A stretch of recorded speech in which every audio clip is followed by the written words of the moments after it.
dentro da medicina que tem essa característica slow. Slow quer dizer, em inglês, né, traduzindo, devagar. Já que nós temos sido convidados a viver cada vez mais num mundo muito, muito rápido, né, ansioso, acelerado, nós não precisamos cumprir isso, viu, minha gente? Isso é só uma coisa que a gente pode escolher não fazer acelerado. Apesar de tudo, né, pedir pra gente, vamos lá, gente, vamos lá, rápido, não sei o que. Nós podemos fazer diferente. E na medida que a gente compreender, nós devemos fazer diferente, porque fazendo diferente, fazendo de uma forma slow, né, devagar, a gente faz com mais foco, com mais atenção. E fazendo tudo com mais atenção, a gente ganha muito mais saúde. A gente relaxa, a gente aprende muito melhor e a gente realiza ações realmente boas pra gente. Sabe aquela coisa assim? Você vai lá fora colocar roupa para bater na máquina de lavar. Aí toca o telefone, né? Enquanto você está levando. Aí você volta correndo para dentro, atende o telefone, né? E daí você já esqueceu que você estava indo colocar roupa para lavar. Daqui a pouco você se dá conta e entra no movimento da casa, na dinâmica da casa, na manhã da casa.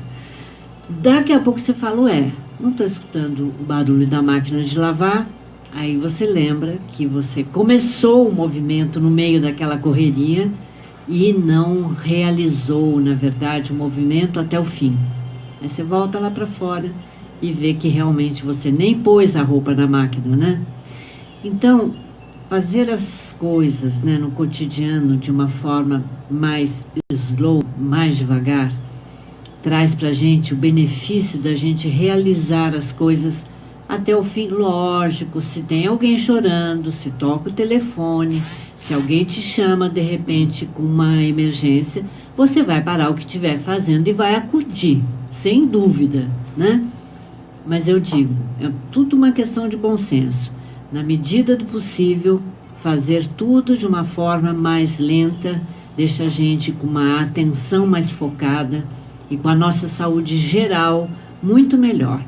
Mas vamos ouvir o que tem o José Carlos Campos Velho, que é médico, adepto e entusiasta desse modelo slow, e explica por que esse movimento, né, devagar dentro da medicina é tão transformador. Você já deve ter ouvido falar dos movimentos Slow Food, Slow Cities e Slow Sex. Tem até Slow Sex agora. Iniciativas nascidas em solo italiano e impregnadas pela consciência de que podemos viver com mais qualidade se reduzirmos a marcha das atividades cotidianas. Essa lista só vem crescendo e inclui agora a Slow Medicine, ou medicina sem pressa, contraponto às consultas quase instantâneas e ao excesso de exames e medicamentos prescritos sem grandes ponderações. Vamos fazer só uma conversa sobre isso. Então, esse movimento dentro da Slow Medicine, que é exatamente isso, uma medicina sem pressa. Sabe aquela consulta que você entra na sala do médico, ele vai te cumprimentar, vai querer saber de você, como você está, como você é, o que você precisa.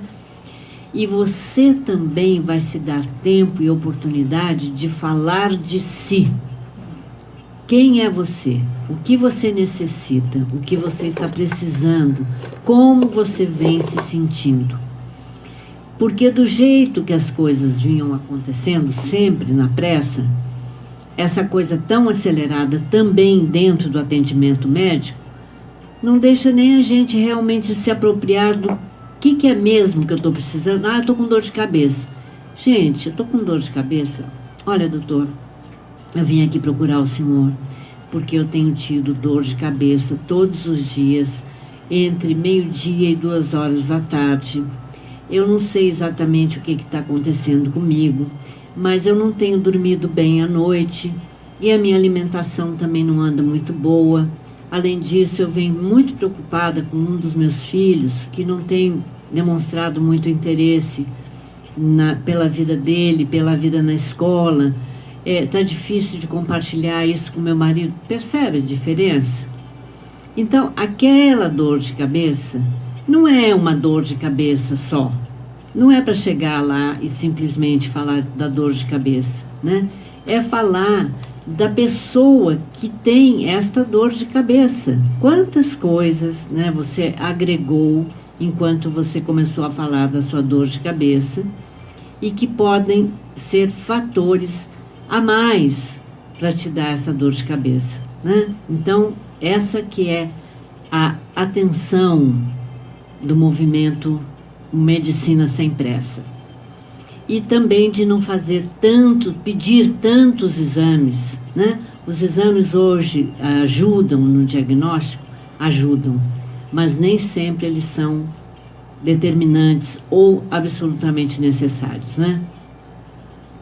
O termo Medicina Sem Pressa apareceu pela primeira vez em 2002, em um artigo assinado pelo médico italiano Alberto Dollara, em que ele incita seus colegas a reformular suas práticas sempre aceleradas e calcadas na tecnologia diagnóstica, ou seja, de exames. Como se disparasse a toda a classe médica, precisamos resgatar a ciência e a arte de cuidar. Afinal, o ser humano por inteiro carece de cuidados. Grande equívoco reduzir o paciente ao seu sintoma, ou seja, a uma simples dor de cabeça. E mais ainda, despachar tratamentos a jato. No Brasil, a ideia tem sido debatida de 2 anos para cá. O geriatra e clínico geral José Carlos Campos Velho, gaúcho radicado em São Paulo, é um dos seus porta-vozes. Essa filosofia, diz ele, reflete um movimento mais amplo em curso ligado ao surgimento de um novo humanismo que passa pela defesa de valores mais verdadeiros, simples e acessíveis. Ele contextualiza, firme na certeza de que o sucesso diagnóstico requer, antes de mais nada, conexão entre médico e paciente. Então agora vem a entrevista que foi feita com o Dr. José Carlos. Perguntaram então para ele: qual é a missão da Slow Medicine, ou Medicina Sem Pressa? Vivemos uma medicina altamente tecnológica e quase burocrática, no sentido de que o cuidado médico passou a ser muito vinculado aos exames e à estrutura de assistência privada, marcada pelos convênios de saúde. Entretanto, o que historicamente caracterizou a prática médica é o conhecimento que se tem do paciente e o sólido relacionamento com ele, cultivado ao longo do tempo. Vou repetir. O que historicamente caracterizou a prática médica é o conhecimento que se tem do paciente e o sólido relacionamento com ele cultivado ao longo do tempo. Infelizmente, hoje isso acaba sendo suplantado por uma profusão de testes e exames. As pessoas chegam ao médico e, não por acaso, vão logo colocando os envelopes sobre a mesa. Como alternativa ao modelo vigente, a Slow Medicine preza pelo fortalecimento da relação médico-paciente, o que necessariamente passa pelo conhecimento não só da pessoa, como de sua família, cultura e ambiente. Como era antigamente, né? Hoje nós temos aqui, né, no sistema do SUS, nós temos um médico de família, que exatamente isso, faz muita diferença você ir conhecendo a família, né? Que tipos de doença, de sintomas, de história que essa família tem. Essa faz muita diferença para você tratar, para você cuidar. Com base nessa vivência de compromisso, cumplicidade e colaboração, tecemos hipóteses diagnósticas e solicitamos os exames que se fizerem necessários. Até porque essa corrente não foge à medicina tradicional, uma vez que sempre busca basear sua prática em evidências científicas. Por que a solicitação excessiva de exames é um problema? Se peço exames em excesso, diz o Dr. José Carlos, faço diagnósticos em excesso e muitas vezes acabo tratando em excesso. Temos que levar em conta que certas investigações são muito invasivas e, portanto, podemos acarretar riscos à saúde. A gente nunca pensa nisso, né? Mas é legal se a gente tem alguma dúvida com relação a algum exame que a gente já sabe que é um exame invasivo, a gente conversar com o médico a respeito disso. Doutor, eu sei que esse é um exame muito invasivo. Será que ele realmente é necessário para mim nesse momento? Eu acho que o médico, né, e paciente, eles realmente têm que construir essa relação sólida, né, de respeito e de atenção àquilo que realmente é necessário, né, para a saúde do paciente. Mesmo tratamentos médicos não são isentos de riscos. É por isso que a gente tenta resgatar uma relação mais profunda e duradoura, centrada na avaliação mais cuidadosa e ponderada possível de cada caso em particular. Ele fala uma coisa tão interessante, né, sobre o excesso de tratamento, e a gente nunca pensa nisso, né? E às vezes acontece, né? Aquele médico que por um excesso de zelo faz um excesso de tratamento e acaba colocando em risco, de repente, a vida do paciente. Por quê? Porque pode estar dando remédio demais, pedindo exame demais, e acho que é uma coisa legal a gente hoje saber, né, se colocar como paciente. Nós, pacientes, precisamos dos médicos. Os médicos, para exercer a sua missão, a sua vocação, precisam de nós. E nós precisamos estabelecer essa relação de confiança, de respeito, né? Para realmente a gente ter uma relação de saúde, né? De ir construindo essa saúde. A particularização dos casos é fundamental para a tomada da decisão terapêutica mais adequada.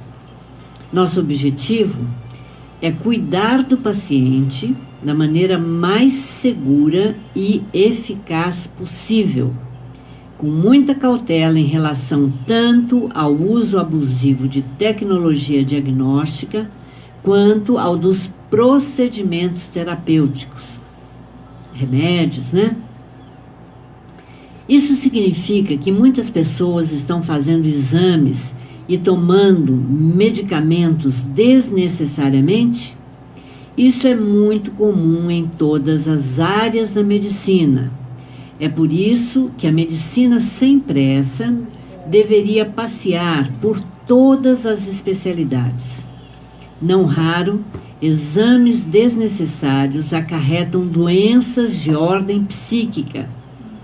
Recentemente, diz o Dr. José Carlos, atendi uma paciente com um quadro isolado de vômitos.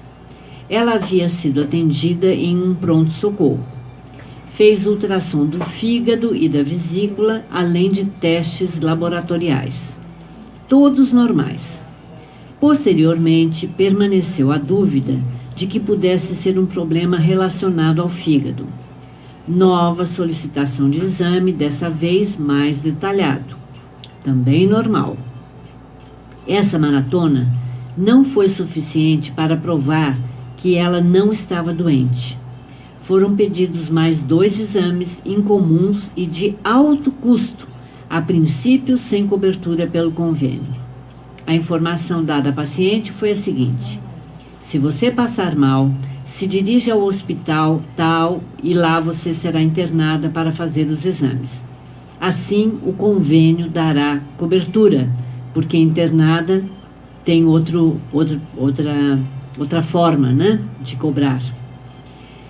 Essa paciente passou a viver com uma espada sobre a cabeça, achando que na primeira empadinha que comesse, teria de ir ao hospital, fazer exames super complexos e ainda brigar com o convênio, já que esses exames são caros, complexos, né?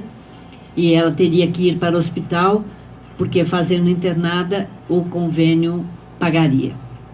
Essa situação acarretou um grande sofrimento para essa pessoa, que não tinha nada grave, mesmo assim passou a sentir medo de comer qualquer coisa, porque o fantasma de ser internada e possivelmente operada ficou atormentando dia e noite a cabeça dela. Compreendem como é que as coisas podem tomar proporções, né, adversas? O senhor diria que a busca por prevenção também se tornou obsessiva? Mesmo as atitudes preventivas muitas vezes são questionáveis. No livro O Doente Imaginado, o médico cardiologista italiano Marco Bobbio, um dos fundadores e membro ativo do movimento Slow Medicine na Itália, faz menção àquela pessoa que não está doente, mas pela forma atual como a medicina se conduz, acaba sendo considerada como tal. Isso porque fatores de risco estão sendo interpretados como se fossem as próprias doenças. É preciso ter cautela para diferenciar um do outro, ou seja, a doença, né, do fator de risco. A pessoa pode ter um fator de risco, por exemplo, minha mãe era diabética, minha avó era diabética. Existe um fator de risco de eu me tornar diabética, mas eu não sou diabética, né? Então, uma coisa é ser diabética, outra coisa é ter um fator de risco, né? A gente precisa cuidar dessa prevenção como alimentando-se bem, lembrando sempre, né, que o melhor remédio que tem é o alimento que a gente come, para começar. Qual é a diferença entre doença e fator de risco? Um fator de risco coloca a pessoa em risco em relação a determinada doença, podendo gerar ou não sintomas ao longo da vida, mas não a coloca em uma condição de doente.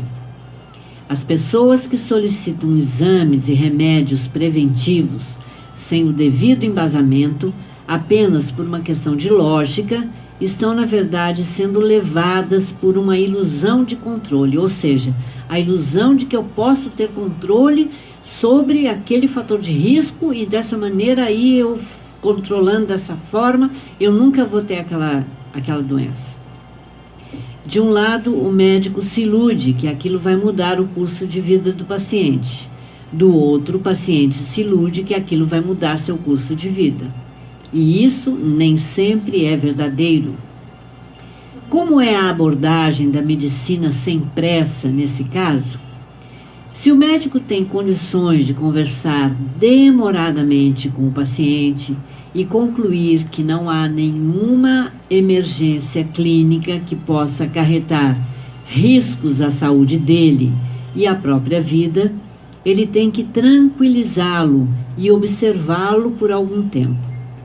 Às vezes, algumas pessoas, por questão de ter esses fatores de risco, e especialmente, né, se estiverem passando por um momento mais vulnerável, perderam alguém muito querido, estão com um problema de relacionamento, ou perderam, né, estão na iminência de estar desempregado, enfim.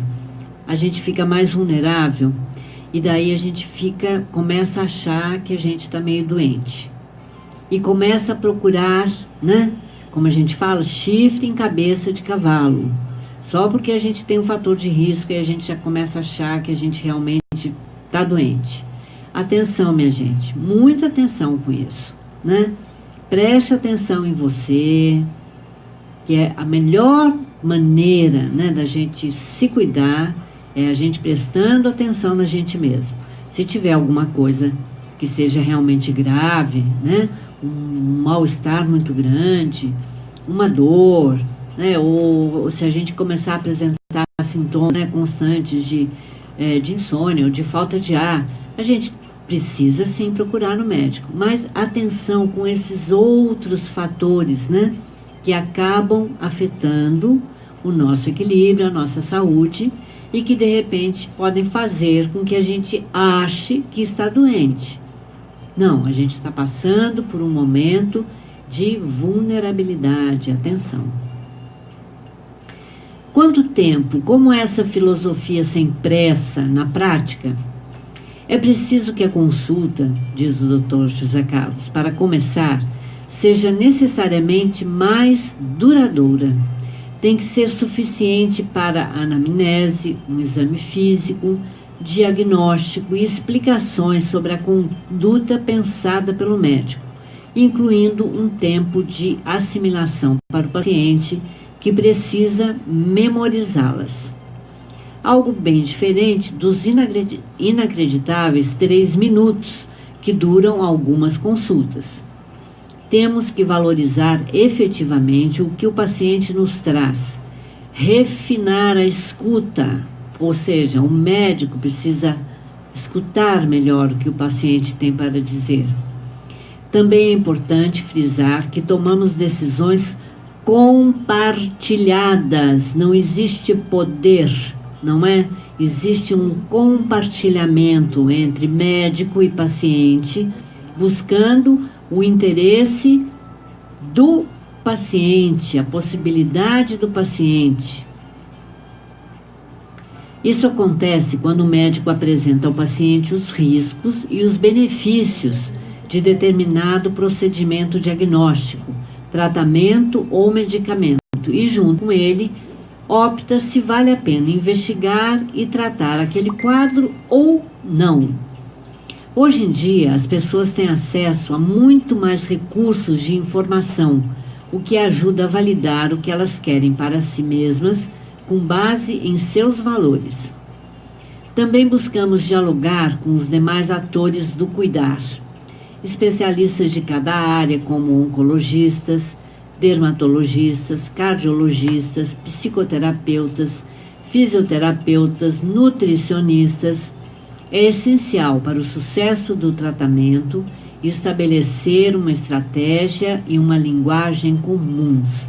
Isso eu acho fantástico, né? É aquele modelo mesmo multidisciplinar, aonde todos estão interessados no cuidar desse paciente. É o oncologista, né, que é um médico especialista em câncer, é a nutricionista que vai auxiliar também nessa alimentação enquanto ele está fazendo o seu tratamento, é o fisioterapeuta que também vai dar a sua contribuição para que ele se sinta melhor. É tão fundamental, né, que essa linguagem seja compartilhada, comum, né, e sempre focando o bem-estar desse paciente. Essa vertente se apresenta como um sistema de cura de longo prazo.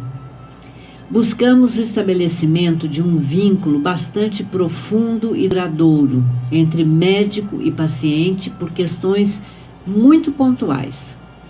É sempre muito mais fácil e assertivo para o médico cuidar de alguém que ele já conhece, com certeza. Da mesma maneira, é muito mais prático para o paciente ser tratado por alguém que já o conhece, lógico. Mas ainda é o vínculo de confiança, minha gente. Não tem o que substitua isso.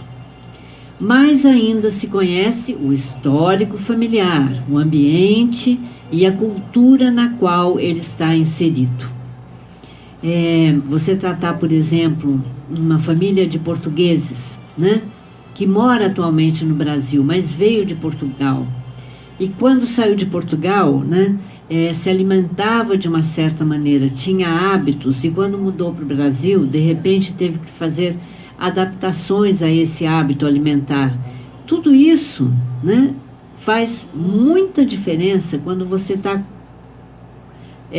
alinhavando, né, o diagnóstico dessa família e desse paciente.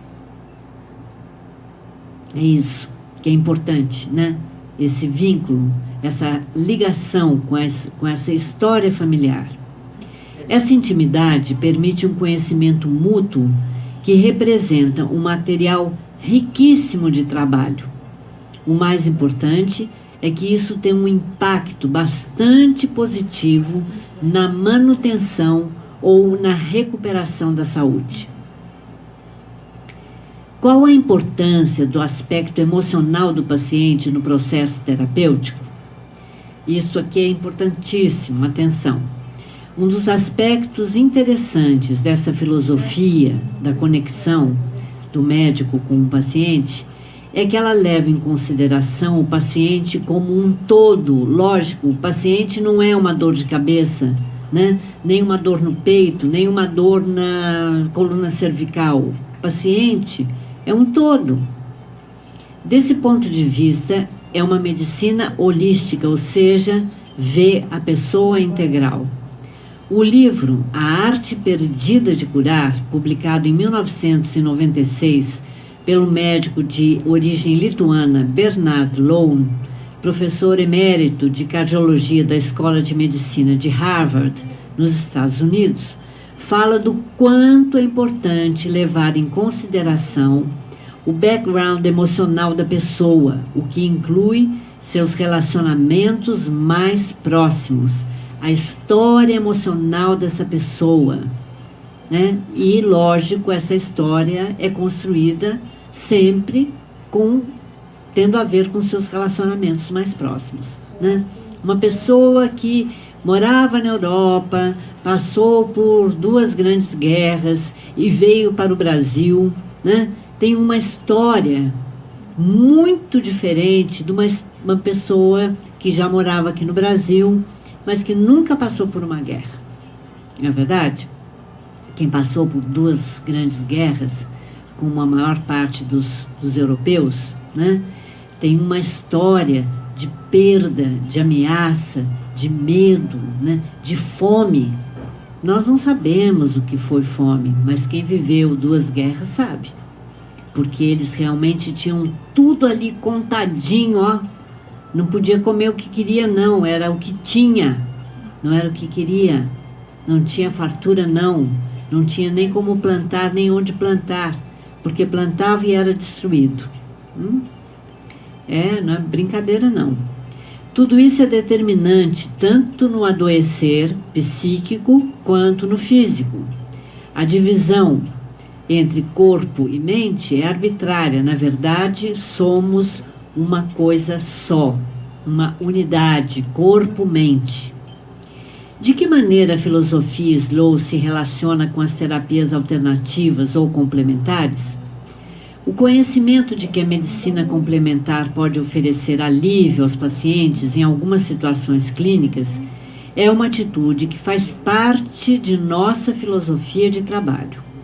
A busca essencial é o cuidado, a melhora, o alívio, então o suporte. E esses alvos, eventualmente, são mais bem atingidos através de práticas menos invasivas, menos agressivas, como a diminuição da dor por meio de terapias físicas e da acupuntura. Massagem, acupuntura, né? Outras abordagens, o reiki. Segundo portaria do Ministério da Saúde, datada de 3 de maio de 2006, as práticas integrativas e complementares compreendem um universo de abordagens denominado pela Organização Mundial da Saúde de medicina tradicional e complementar alternativa. Esse rol inclui a medicina tradicional chinesa e a acupuntura, a homeopatia, a fitoterapia e o termalismo, que é uma terapia baseada no uso das águas minerais com composições químicas ou propriedades físicas distintas das águas comuns. As águas de fonte, né, que têm outras propriedades.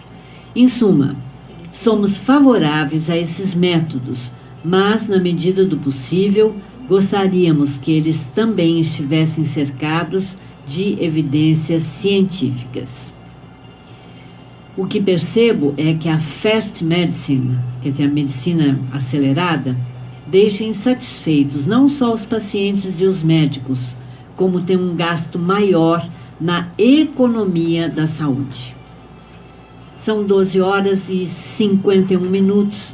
O Diversidade é sempre um patrocínio do Colégio Fênix e Anglo Vestibulares, o colégio que faz toda a diferença na educação do seu filho.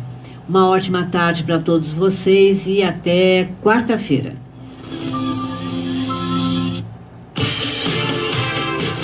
Nosso sistema de ensino faz a sua ferinha gostar de aprender. Do maternal ao ensino médio, os melhores métodos aplicados na prática diária. Colégio Fênix prepara seu filho para o mundo. Fênix em Guaratinguetá é um sistema Anglo. Você ouviu Diversidade.